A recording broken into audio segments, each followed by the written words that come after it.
গবেষণা ও ইসলামী আন্দোলনের প্রস্তুতি স্তর।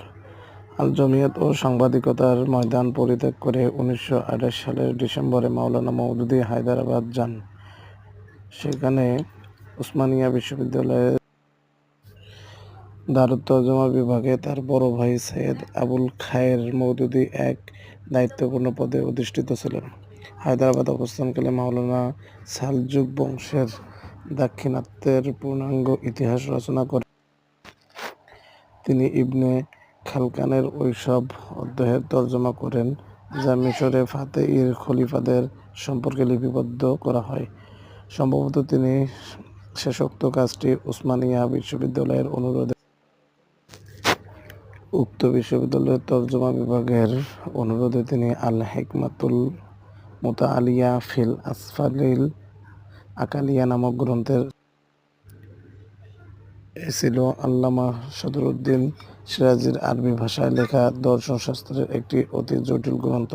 এর সঠিক তরজমার জন্য তরজমা বিভাগ থেকে তাকে মোটা অঙ্কের পারিশ্রমিক দেওয়া হয়। 3,500 পৃষ্ঠাব্যাপী তরজমার কাজ তিনি মাত্র 8 মাসে শেষ করেন। পারিশ্রমিকের অর্থ দিয়ে তিনি হাদিস, তাফসির, বহু মূল্যবান গ্রন্থ, এনসাইক্লোপিডিয়া ব্রিটানিকার সকল খণ্ড খরিদ করেন এবং 5,000 টাকা তার পরিকল্পিত ইসলামী খিদমতের জন্য জমা রাখেন। তারপর তিনি ইসলামের বিভিন্ন দিকের উপর গবেষণা ও আধুনিক জ্ঞান বিজ্ঞান সম্পর্কে সুস্পষ্ট ধারণা ও জ্ঞান লাভের উদ্দেশ্যে হায়দ্রাবাদ, ভোপাল ও দিল্লি যাতায়াত করে তথাকার গ্রন্থাগারগুলো থেকে জ্ঞান সঞ্চয় করতে থাকেন।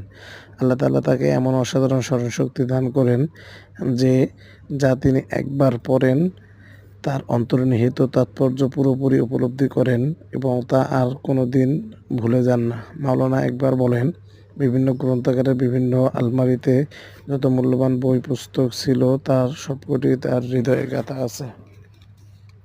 দারুল ইসলাম ট্রাস্ট ও ইসলামী আন্দোলনের লক্ষ্যে দল গঠনের পটভূমি রচনা। 1937 সালে আল্লামা ইকবাল হায়দ্রাবাদ থেকে পাঞ্জাবে হিজরত করার জন্য মাওলানা মওদুদীকে আহ্বান